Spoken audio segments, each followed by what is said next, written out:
Hello everyone, welcome to my channel H D Orion. हम पढ़ रहे हैं class 12th accountancy from T S Grewal's text book 2022 edition, chapter 6 retirement of a partner. और इस video में हम पढ़ेंगे treatment of goodwill when one or more of the remaining partners gain or sacrifice. So let us see some questions from the text book. So question number 21 we will see M, N and O are partners in a firm sharing profits in the ratio of 3:2:1. Goodwill has been valued at rupees 60,000. On N's retirement, M and O agreed to share profits equally. Pass the necessary journal entries for treatment of N's share of goodwill. So let us see the solution. So for solution 21, we are having three partners M, N and O और इनका ratio है 3:2:1. Now who retires? N retires. Now N चला गया, so M/O is equal to equally means 1:1. So new ratio 1:1 हो गया. Fine. अगर ये 1:1 question में नहीं रहता तो n के जाने के बाद इनका न्यू रेशियो होता 3:1. क्योंकि बुक में सजेस्टेड है इसलिए हमें 1:1 लेना पड़ेगा. अब हम सैक्रिफाइसिंग या गेनिंग रेशियो निकालेंगे. सो गेनिंग रेशियो कैलकुलेट करते हैं. Gaining ratio is equal to new ratio minus old ratio for partner m. New ratio is 1/2 and old ratio is 3/6. उसी तरीके से O के लिए new ratio is 1/2 and old ratio is 1/6. So here we get what? LCM इज 6. 3 minus 3 it means it is 0. Means M is not gaining anything from N's retirement. N के retirement से M को कोई फायदा नहीं हुआ, न गेन हुआ न सेक्रीफाइस. O में देखते हैं. O में LCM 6 आएगा, then again 3 minus 1, so it is 2/6. मतलब ये गेन कर लिया. जो 2/6 पोर्शन N का है वो पूरा का पूरा किसको मिल गया? O को मिल गया. As a result the burden of giving goodwill to the retiring partner is on O. So जो गेन करेगा वही गुडविल का पैसा रिटायरिंग पार्टनर को देगा. So we will see journal entries. Single journal entry we will pass. Date is not given in the question. So gaining partners capital account debited. So कौन gain कर रहा? O. ओज capital account debit करेंगे. Whose capital account debited to sacrificer. तो outgoing partner is the sacrificer. Fine. जो जा रहा वही अपना हिस्सा सेक्रीफाइस करके जाएगा. सो सेक्रीफाइस करने वाले का कैपिटल अकाउंट हमेशा क्रेडिट करना है और गेन करने वाले का कैपिटल अकाउंट हमेशा डेबिट करना है. अमाउंट क्या रहेगा? फर्म का गुडविल 60,000 है, लेकिन N का हिस्सा कितना है? 2/6. सो इट इज़ 1/3. 20,000 रुपीज़ गुडविल का रिटायरिंग पार्टनर N को मिला और इसका बर्डन किसने लिया? O ने लिया, क्योंकि O गेन कर रहा था. Being paid goodwill by O to N.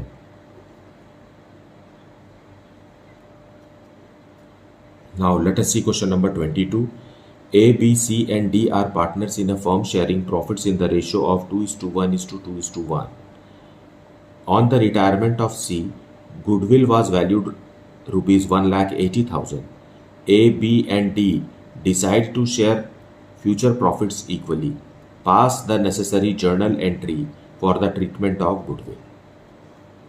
So let us see the solution. Solution 22. हमारे पास चार पार्टनर्स हैं A, B, C और D और इनका प्रॉफिट शेयरिंग रेशियो था 2:1:2:1. नाउ कौन रिटायर हो गया? C retires. C के चले जाने के बाद A:B:D जो न्यू रेशियो हो गया वो है 1:1:1. ओके. नाउ अगर ये सेंटेंस क्वेश्चन में नहीं लिखा होता तो सी के जाने के बाद, क्योंकि सी चला गया, इनका रेशो होता 2:1:1, लेकिन यहाँ सजेस्टेड है new ratio. As a result हम गेनिंग रेशो निकालेंगे। Gaining ratio is equal to new ratio minus old ratio. Therefore for partner A first, new ratio is 1/3 minus old ratio is 2/6। उसी तरीके से B का 1/3 minus 1/6, और partner C का, सी नहीं D, क्योंकि सी तो चला गया, 1/3 माइनस 1/6। ओके, सो एलसीएम आएगा 6, 2 माइनस 2, यहाँ भी एलसीएम आएगा 6, 2 माइनस 1, यहाँ भी आएगा एलसीएम 6, देन अगेन 2 माइनस 1, यहाँ 0 आ गया, यहाँ 1/6 और यहाँ भी 1/6। मतलब सी के जाने से किसको फ़ायदा हुआ? Who has gained? Only B and D has gained. A का पहले भी हाफ था, ए का पहले भी 1/3 था, अभी भी 1/3 है, तो ए को ना तो सेक्रीफाइस करना पड़ रहा है और ना गेन करना पड़ रहा है, लेकिन बी और डी को गेन हो गया है। सी का जो पोर्शन था वो बराबर बराबर सी का जो पोर्शन था वो बराबर बराबर बी और डी में बट गया है। Fine, so you see the ratio is 1:1, means between B and D only it is 1:1. Okay, so we will pass journal entry for this. Okay, so जो गेन करते हैं उनके कैपिटल अकाउंट को हमें debit करना है। कौन कौन गेन किया है? बीज कैपिटल अकाउंट, बी ने गेन किया है और डी ने भी गेन किया है। क्यों गेन किया है? क्योंकि सी चला गया, तो C is the sacrificer to C's capital account. So C को हम उसके पोर्शन का गुडविल देंगे, और फर्म का गुडविल है ₹1,80,000 और सी का हिस्सा है 2/6, मतलब 60,000 रुपीज़ सी को देना है, जो कि बी और डी अपने गेनिंग रेशो में देंगे, that is 1:1, so 30,000 each. Being paid goodwill to C, retiring partner C by B and D in gaining ratio which is 1:1. So this is how the journal entry for treatment of goodwill is to be made. Now let us see question number 23. Now this question is related to sacrifice of a continuing partner.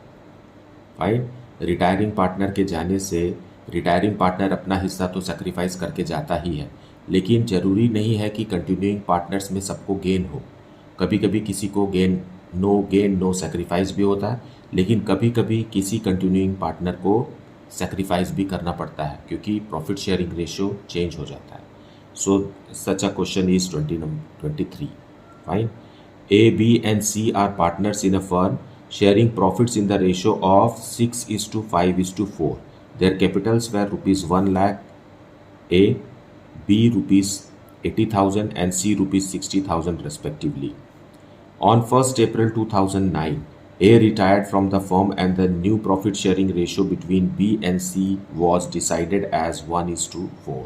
Now see, A के चले जाने के बाद ratio 5:4 ना हो करके अब बदल कर क्या हो गया? 1:4 हो गया। On A's retirement, the goodwill of the firm was valued at ₹1,80,000. Showing your calculations clearly, pass the necessary journal entry for the treatment of goodwill on A's retirement. So let us see the solution with explanation. Now solution 23 we will see. यहाँ पर हमारे पास 3 partners हैं, A:B:C, और इनका profit sharing ratio था 6:5:4. Now ए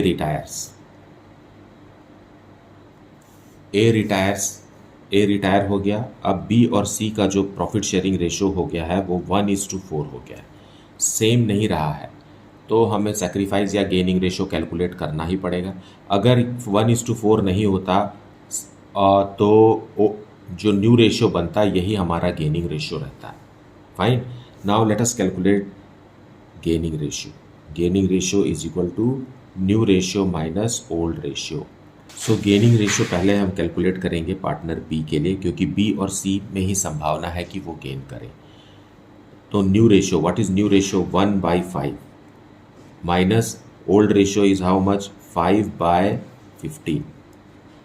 उसी तरीके से पार्टनर सी का 4/5 उसका न्यू रेशियो है और ओल्ड रेशियो है 4/15।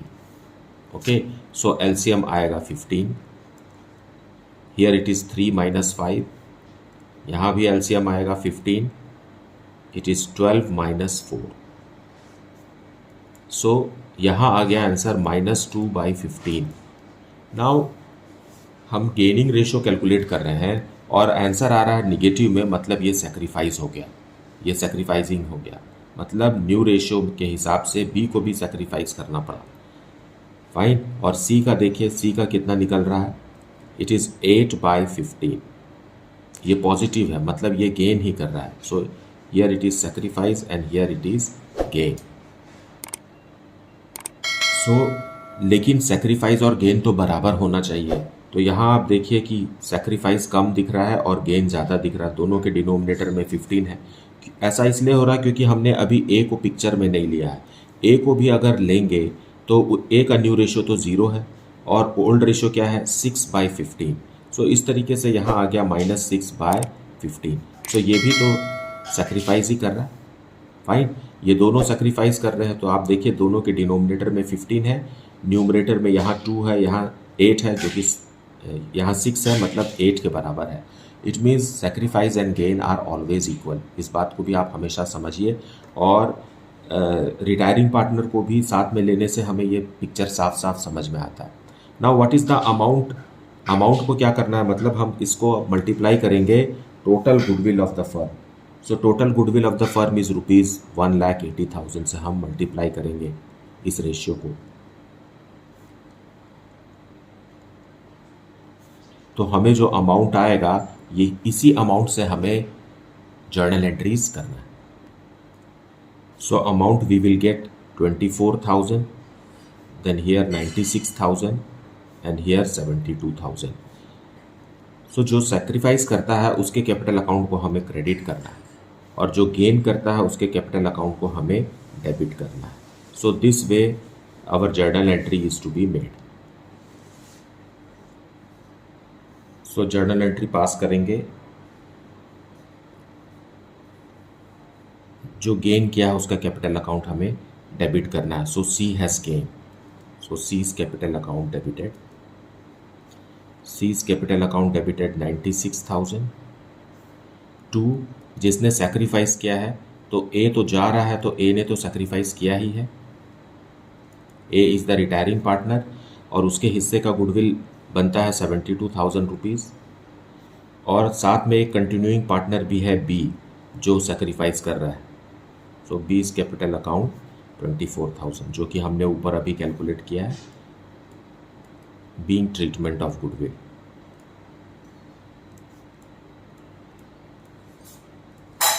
Being treatment of goodwill in sacrificing or gaining ratios.